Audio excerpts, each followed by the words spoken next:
जन्मतर्फे धक्कादायक अपडेट. चित्रपटात जे दाखवलं जातं त्यापेक्षा अनेक पटींनी वास्तवात घडतं. एका 26 वर्षाच्या तरुणाने नाशिकमध्ये प्रेमात फसवणूक झाली म्हणून जीवन संपवलं. इथपर्यंत घटना आमच्यापर्यंत आली. ही घटना गंगापूर रोड नाशिक येथे घडली आहे.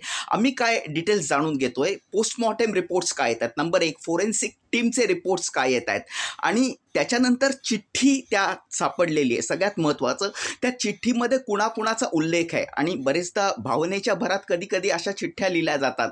तर उल्लेखात जी नावं आहेत, त्या चिठ्ठीत ज्यांचा उल्लेख आहे त्यात जी नावं आहेत त्याबद्दल पोलीस काय स्टेटमेंट देत आहेत, हे अनेक गोष्टी आहेत. पण अनेक बाबी यात समोर येतात. मी माझ्या मानसोपचार तज्ज्ञ सायकॅट्रिस्ट मित्राशी बोललो.